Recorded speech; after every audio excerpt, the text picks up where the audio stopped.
arthritic hips which give you pain, and you can feel hopeful, or you can have arthritic hips that give you pain and you can feel worried. And the emotional difference will make the difference about your recovery. You can have a bankruptcy looming and feel hopeful, or you can have a bankruptcy looming and feel desperate. And the emotional journey that you are upon will cause the outcome. We want you to realize that you have these two concurrent streams running all of the time. There is the stream of the action that I am observing. There is a stream of the manifestation that I'm observing. And then there's my connection to the stream. And the way you feel, the emotional journey, so to speak, speaks to your connection to the stream. When you make your journey about what's manifested, so you insist, of course I'm worried because these are the facts that I'm observing. Now on this action journey, you have no latitude. You have no leeway. There's nothing that you can do other than continue to create more of whatever it is that you are giving your undivided attention to. Where if you will make your journey an emotional journey, where you say, oh yeah, I've got arthritis in my hips, and never mind how that got here. But I'm hopeful that it will feel better, and I'm anticipating discovering the process that will make that so. And I believe that it will come to me. And even though I haven't figured it out yet, I hope and anticipate that it will be there. Under that vibrational difference, rather than, oh yeah, runs in our family. Grandma had it. Mom had it. The doctors are telling me I've got it. They checked my DNA and told me that if I'd asked them, they would have told me a long time ago I was going to get it. And, you know, it's one of those things that once you get it, you've got it. Not much can be done about it. You just sort of have to learn to live with it. We say, oh, that's a very different vibration going on within you. That's causing you misalignment with the energy stream. That pessimistic attitude, while fact-based, is keeping your signal into that puny little place where even though the stream of well-being is surrounding you and enveloping you, you got a whole different thing going on here. You're not logging on to well-being. You're logging on to the reality that hasn't got anything to do with you. So what we're wanting you to hear is it does not matter where you stand. You can get to wherever you want to be from wherever you are. And we also want to say to you, don't be in such a rush to get there all at once. Be willing to take a step and then another step and then another step and then another step. Because the thing that defeats you more than all other things put together is trying to log onto a vibration that's out of your range right now. In other words, pull up your feet and move closer to the signal. Make a decision that's nothing is more important than that you feel good, and then work all day every day to find the best feeling thought on any subject that you approach that does feel good. We said that you can get to wherever you want to be from wherever you are. And we want to say to you something here that is more meaningful than all other things that we will say to you put together all day long. So, oh, never mind. Oh, you want to hear it, don't you? If you will make peace with where you are, you'll lock onto your signal. In other words, if you'll say, here I am. Not bad. And from where I am, I now choose and this. If you make peace with where you are, meaning you stop beating up on yourself about it, you stop feeling regret about it, you stop letting it suck the life out of you, you stop letting other people make you feel guilty about it, you stop being defensive about it. If you will make a decision to make peace with where you are, which sort of sounds like this, well, here I am. Simple enough, isn't it? Here I am. Here I am. Feel the difference between here I am on my way to there, and here I am, I've been here so long. Or, here I am, I shouldn't be. Here I am, it's your fault I'm here. By different vibrational stance, where here I am, and it's all right. Here I am, and I don't really want to be here, but here I am, and it's all right.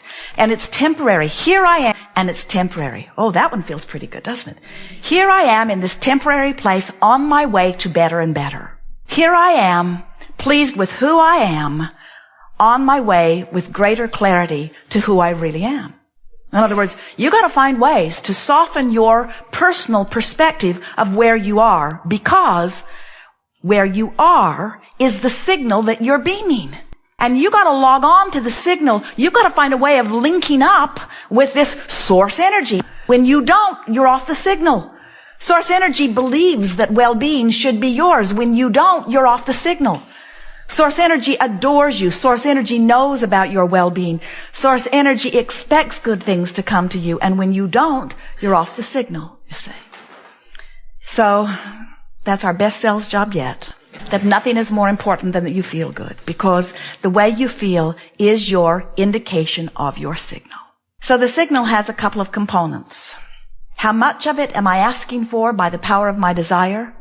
And how much in alignment with that signal am I? In other words, I want it and believe it. I'm right on beam. I want it and I doubt it. Resistance. It's not coming, at least not now. I want it means it's always there for you. I want it means the signal is always available, but the allowing part is the part you tweak into place by reaching for the thoughts that feel good to you. And you can feel when you click into alignment. Someone was asking us a question the other day about whether they should hire someone or whether they should not.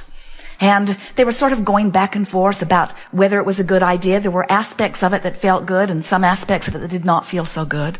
And as we listened, we said, pay attention to which way you're leaning. Well, there was no question which way they were leaning. They could really feel that they were leaning toward making the decision to say yes. And then we said, now you have made that decision, now line up with the decision. Line up with the decision. And so we offered a whole stream of things that we thought were very reasonable components that made them easily line up with the decision.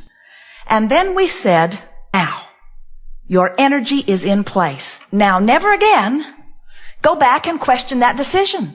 Don't go back and put it back on the table where you're weighing the pros and the cons anymore. Don't shoot yourself in the foot about this decision. You've lined up with the decision. Let that decision be your decision. And you say, oh, I know people like that. They're stubborn. And we say, yes, they are determined, you say. Ooh, determined. What does that mean? Determined. Cannot deter my mind? Is that what determined means? Is that the root of it? In other words, I'm determined. I've decided.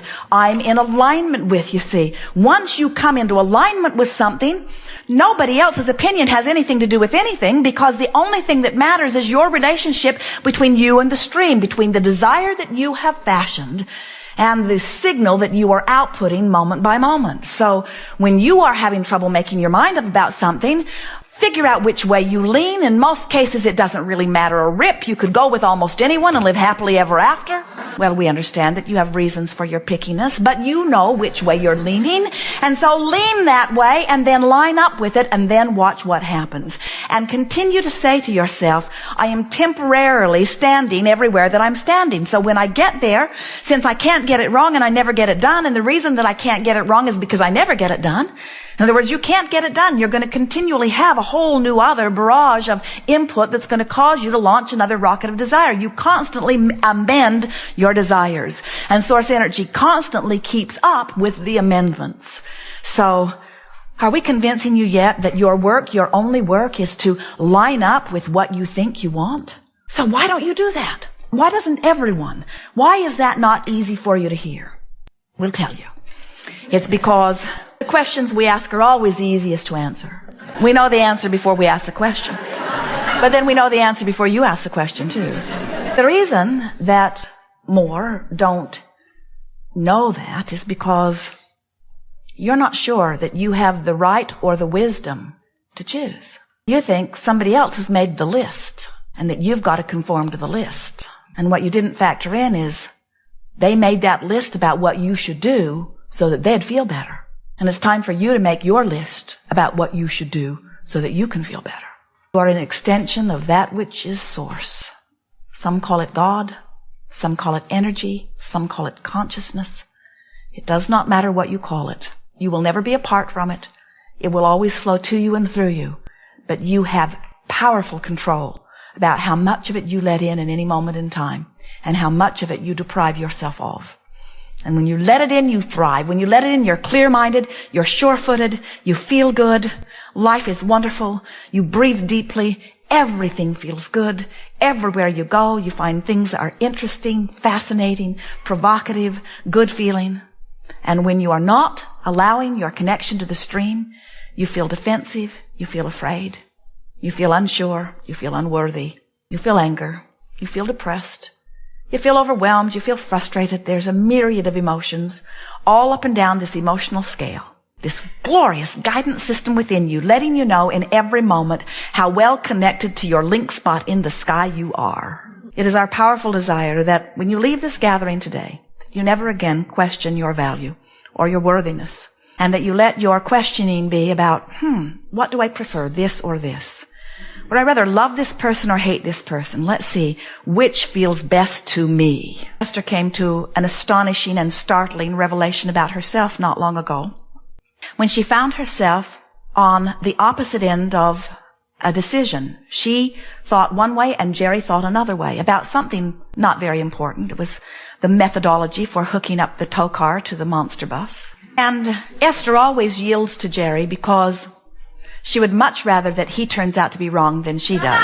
And as she was walking the length of the rig, about 67 feet, as she was walking to get back into the driver's seat of the monster bus, to pull it forward, to make sure that everything had locked in just right, she heard herself think and laughed and nearly fell over as she got into the coach as she heard her own thought. She thought, I hope it doesn't go well. And then she thought, Abraham, I'm in great trouble here because I would rather be right than have things go well. And that is the reason that so many of you do not trust your own decision. Somebody's convinced you that it's important that you make the right decision. And so you want to take a consensus. What does everybody think? Because, you wouldn't want to make the wrong decision because somehow you've decided that you must be going to be judged on how many times you were right or how many times your partner was wrong. And we want you to understand that when you decide that you're going to look for the truth so that you can line up with the truth, you're going to have a hard time of figuring it out because anything that anybody focuses on for very long, they activate in their vibration and they make it a reality which you call a factual truth. So when you see this stuff that you do not want and you say, well, I cannot ignore it because it's true, what you're saying is someone else, for whatever unknown reason, gave their attention to it long enough that it became active in their vibration, long enough that it became a dominant vibration within them, that it manifested in their experience and became a fact or evidence, and because they did that unwanted thing to themselves, I should do it too. And we say, when you finally get it, that nothing is more important than that you feel good, and you will feel much better when you are not trying to make yourself right and somebody else wrong, but you are looking for the well-being of all. In other words, you're looking for the well-being, you're looking for the connection. Life becomes so simple.